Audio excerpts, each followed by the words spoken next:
ഷാരോൺ രാജ് വധക്കേസിൽ ഇപ്പോൾ കോടതി ശിക്ഷിച്ച ഗ്രീഷ്മയെക്കുറിച്ച് ക്രൈംബ്രാഞ്ച് കുറ്റപത്രത്തിൽ പറയുന്ന ചില ഭാഗങ്ങൾ നമ്മളെ ഞെട്ടിക്കുന്നതാണ്. ഒരുപക്ഷെ സിനിമകളിൽ പോലും ഇത്രയധികം ക്രൂരത നമുക്ക് കാണാൻ കഴിയില്ല.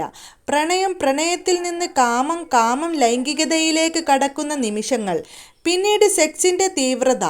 ആ സെക്സിന്റെ തീവ്രതയിലും മനസ്സിൽ പക സൂക്ഷിക്കാൻ ഒരു പെൺകുട്ടിക്ക് എങ്ങനെ കഴിയുന്നു? അവൾ ഷാരോൺ രാജിനെ തൻ്റെ ശരീരത്തിലേക്ക് അടുപ്പിക്കുമ്പോഴും തുടർച്ചയായി ലൈംഗിക ബന്ധത്തിൽ ഏർപ്പെടുമ്പോഴും അവളുടെ മനസ്സിൽ ഒന്നു മാത്രമായിരുന്നു: അവനെ ഏതു വിധേനയും കൊല്ലുക. 2021 ഒക്ടോബർ മുതലാണ് ഷാരോൺ രാജും ഗ്രീഷ്മയും തമ്മിൽ പ്രണയത്തിലാകുന്നത്. എന്നാൽ 2022 മാർച്ച് 4-ന് പട്ടാളത്തിൽ ജോലിയുള്ള ആളുമായി ഗ്രീഷ്മയ്ക്ക് വിവാഹ നിശ്ചയം. തുടർന്ന് ഷാരോൺ രാജുമായി ഗ്രീഷ്മ പിണങ്ങുന്നു. എന്നാൽ 2022 മെയ് മുതൽ വീണ്ടും ഷാരോൺ രാജിനെ തൻ്റെ ജീവിതത്തിലേക്ക് അടുപ്പിക്കുകയും ചെയ്യുന്നു. ഒരു വശത്ത് വിവാഹ നിശ്ചയം കഴിഞ്ഞ സൈനികനുമായി ഫോണിൽ സല്ലാപം തുടരുന്നു. ആ സൈനികനെ തൻ്റെ ജീവിതത്തിലേക്ക് ചേർത്ത് വെക്കുമ്പോഴും തൊട്ടപ്പുറത്ത് ഗ്രീഷ്മ കാമുകനുമായി എല്ലാ ദിവസവും സല്ലാപത്തിലാണ്. ഒരു സാധാരണ പ്രണയമായിരുന്നില്ല ഗ്രീഷ്മയ്ക്ക് ഷാരോൺ രാജുമായി. അതുകൊണ്ട് തന്നെ ഷാരോൺ രാജിന് ഈ പ്രണയം അവൻ്റെ അസ്ഥിക്ക് പിടിച്ചു. നവംബറിൽ ഷാരോൺ രാജിന്റെ വീട്ടിൽ വെച്ച് താലികെട്ട്, തുടർന്ന് വെട്ടുകാട് പള്ളിയിൽ വെച്ചും താലി കെട്ടി. ഇതിനുശേഷം ഷാരോൺ രാജിനെയും കൂട്ടി അവൾ തൃപ്പരപ്പിനടുത്തുള്ള ഒരു ഹോട്ടലിൽ മുറിയെടുത്ത് അവർ ശാരീരിക ബന്ധത്തിൽ ഏർപ്പെട്ടു. പിന്നീട് തുടർച്ചയായി ഷാരോൺ രാജുമായി ഗ്രീഷ്മ ശാരീരിക ബന്ധത്തിൽ ഏർപ്പെടുന്നു. ഇതിനിടയിൽ വിവാഹം അടുത്തുവരുന്നതുകൊണ്ട് ഷാരോണിനെ ഏതുവിധേയവും ഒഴിവാക്കാൻ അവൾ തീരുമാനമെടുത്തു. തുടർന്നാണ് 5 തവണ അവനെ കൊലപ്പെടുത്താനുള്ള ശ്രമങ്ങൾ ഗ്രീഷ്മ നടത്തിയത്. 2022 ഓഗസ്റ്റ് 22-ന് പാരസെറ്റമോൾ ഗുളികകളുടെ ഉപയോഗത്തെക്കുറിച്ച്, അത് ശരീരത്തിലുണ്ടാക്കുന്ന തകരാറുകളെക്കുറിച്ചുമൊക്കെ അവൾ ഇന്റർനെറ്റിൽ പരതുന്നു. മെഡിക്കൽ സ്റ്റോറിൽ ചെന്ന് കുറെ പാരസെറ്റമോൾ ഡോളോ ഗുളികകൾ അവൾ വാങ്ങി.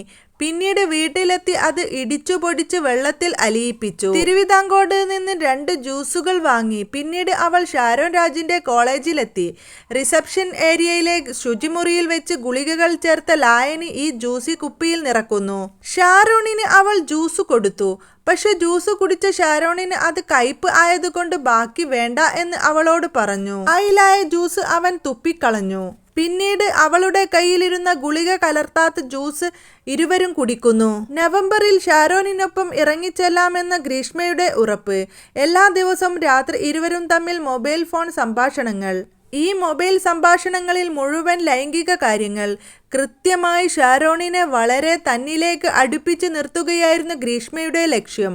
ഗ്രീഷ്മയും ഷാരോണും തമ്മിൽ പലതവണ ലൈംഗിക ബന്ധത്തിൽ ഏർപ്പെട്ടിട്ടുണ്ട് എന്ന് കുറ്റപത്രം വ്യക്തമായി പറയുന്നു. 2022 ഒക്ടോബർ 14-ന് രാവിലെ 7:35 മുതൽ ലൈംഗിക ബന്ധത്തിനായി അവനോട് വീട്ടിലെത്താമെന്ന് 2022 ഒക്ടോബർ 14-ന് രാവിലെ 7:35 മുതൽ ലൈംഗിക ബന്ധത്തിനായി അവനോട് വീട്ടിലെത്താമെന്ന് ഗ്രീഷ്മ ആവശ്യപ്പെട്ടു. ഇതിനുവേണ്ടി ഗ്രീഷ്മ തുടർച്ചയായി അവനെ നിർബന്ധിച്ചു കൊണ്ടിരുന്നു. ഇക്കാര്യം വ്യക്തമായി കുറ്റപത്രത്തിൽ പറയുന്നു. 13-ന് രാത്രി 1 മണിക്കൂർ 7 മിനിറ്റാണ് ഗ്രീഷ്മ ഷാരോണുമായി സംസാരിച്ചത്. ഇത്രയും ലൈംഗിക കാര്യങ്ങളായിരുന്നുവെന്ന് പോലീസ് കുറ്റപത്രത്തിൽ പറയുന്നു. ഒടുവിൽ 14-ന് ശാരീരിക ബന്ധത്തിൽ ഏർപ്പെടാമെന്ന് ഫോണിലൂടെ പലതവണ അവൾ വാക്കു കൊടുത്തു. ഒപ്പം ചാറ്റുകളും. ഇക്കാര്യങ്ങൾ ഷാരോൺ തന്റെ അടുത്ത ബന്ധുവിനോടും വെളിപ്പെടുത്തിയിരുന്നു. 14-ാം തീയതി തന്റെ വീട്ടിൽ ആരുമില്ല. അപ്പോൾ വരണമെന്നാണ് ഗ്രീഷ്മ ആവശ്യപ്പെട്ടത്. 14-ാം തീയതി ഗ്രീഷ്മയുടെ വീട്ടിലെത്തിയ ഷാരോൺ അവളുമായി ലൈംഗിക ബന്ധത്തിൽ ഏർപ്പെട്ടു. പിന്നെ അതീവ സ്നേഹത്തോടെയാണ് അവൾ പറഞ്ഞത് കഷായം കുടിക്കണമെന്ന്. മുൻപ് ചലഞ്ച് ചെയ്തതല്ലേ, ഇതാ ഇരിക്കൂ, കുടിക്കൂ. തുടർന്ന് അവൾ കഷായം അവന് നൽകുന്നു. അതിനുശേഷം കയ്പ് മാറാൻ ജ്യൂസ് കൊടുക്കുന്നു. കഷായം കുടിച്ച ഷാരോൺ ആ മുറിയിൽ വെച്ച് തന്നെ ഛർദ്ദിക്കുന്നു. സുഹൃത്തിനൊപ്പം ബൈക്കിൽ മടങ്ങവേ അവൻ പലതവണ പച്ചക്കളർ ഛർദ്ദിക്കുന്നു. ഗ്രീഷ്മ തനിക്ക് കഷായം തന്നുവെന്നും ചതിച്ചെന്നും സുഹൃത്തിനോട് ഷാരോൺ പറയുന്നു. ഷാരോണിന്റെ കിഡ്നി, കരൾ, ശ്വാസകോശം എന്നിവയൊക്കെ നശിക്കാൻ ഇടവന്നത് ഈ കഷായം മൂലമാണ്. കീടനാശിനി ഇടുന്ന കുപ്പിയുടെ ലേബൽ ഇളക്കിയതിനു ശേഷം ഗ്രീഷ്മ വീടിനോട് ചേർന്ന റബ്ബർ പുരയിടത്തിൽ അത് വലിച്ചെറിഞ്ഞു എന്നാണ് കുറ്റപത്രം. അമ്മക്ക് കൊലപാതകത്തെക്കുറിച്ച് വ്യക്തമായ അറിവുണ്ടായിരുന്നു. അമ്മാവനാണ് തെളിവുകൾ നശിപ്പിക്കാൻ ഗ്രീഷ്മയെ എല്ലാ തരത്തിലും സഹായിച്ചത്. ശതാവരി പാനീയം എന്ന കഷായപ്പൊടി വെള്ളത്തിൽ തിളപ്പിച്ചാണ് അവൾ കഷായം ഉണ്ടാക്കിയത്. ഇത് കീടനാശിനി കലർത്തി ഷാരോൺ മരിച്ചതിനു ശേഷം മൊബൈലിലെ ചാറ്റുകളൊക്കെ ഗ്രീഷ്മ നശിപ്പിച്ചു. ചാറ്റുകൾ എങ്ങനെ തിരികെ എടുക്കാൻ കഴിയുമെന്ന് ഈ ചാറ്റുകൾ നശിപ്പിക്കുന്നതിന് മുൻപ് അവൾ ഗൂഗിളിൽ സെർച്ച് ചെയ്തു നോക്കി. ഗ്രീഷ്മയും ഷാരോണും തമ്മിലുള്ള മൊബൈൽ ചാറ്റുകളിലെല്ലാം വ്യക്തമാണ്. ഒന്നും അറിയാത്തതുപോലെ അവൾ ഷാരോണുമായി സംവദിക്കുന്നു. ഗ്രീൻ കളറിൽ താൻ വൊമിറ്റ് ചെയ്തു എന്ന് ഷാരോൺ ഗ്രീഷ്മയ്ക്ക് ഒരു മെസ്സേജ് അയക്കുന്നു. ആ ജ്യൂസ് കുടിച്ചത് കൊണ്ടായിരിക്കുമോ എന്നൊന്നും അറിയാത്തതുപോലെ ഗ്രീഷ്മയുടെ ചോദ്യം. ഛർദിച്ചത് ഞാൻ കാരണമാണല്ലോ, കഷ്ടമായിപ്പോയി എന്ന തലത്തിലൊക്കെ അവൾ ചാറ്റ് ചെയ്യുന്നു.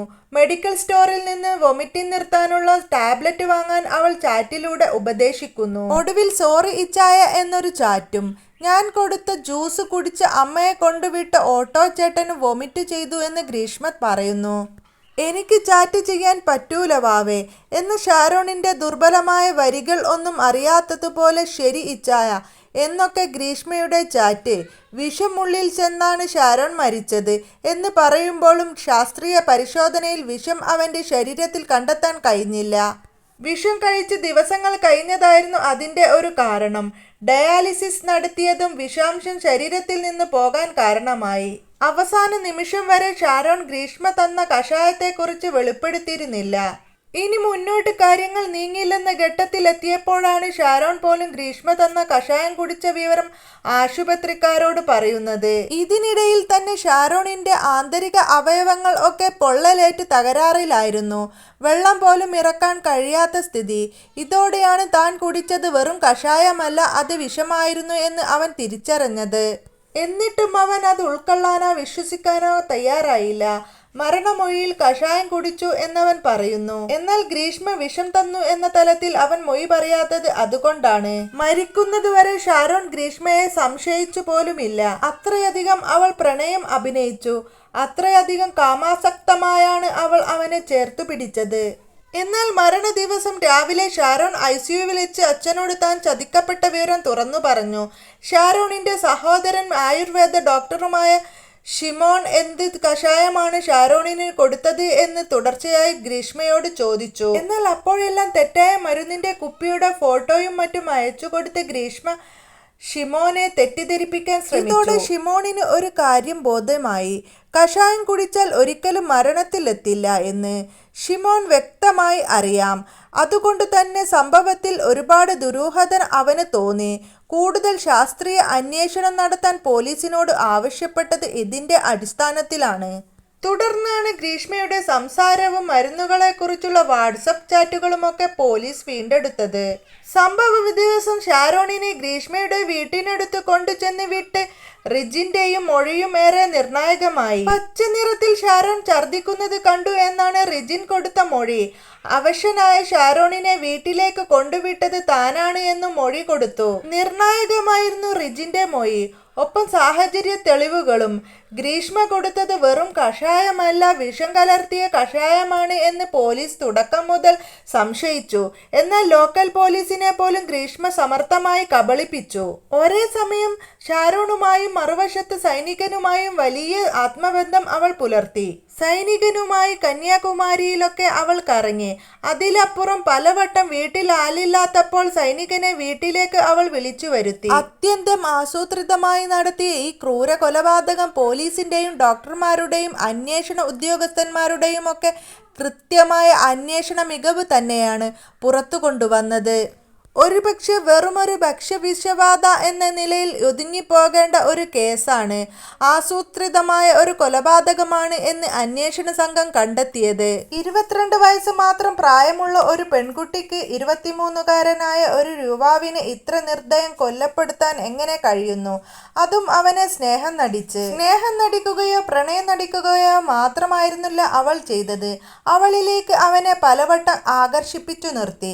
അവളുടെ കാമപുരാണ ത്തിനായി പലവട്ടം അവനെ ഉപയോഗപ്പെടുത്തി. എന്നിട്ട് നിർഭയം ഷാരോണിനെ കൊന്നുകളഞ്ഞു. അതിക്രൂരമാണ് ഈ ലോകത്തിന്റെ ചില ഓർമ്മപ്പെടുത്തലുകൾ. അതുതന്നെയാണ് ഈ കേസിലും.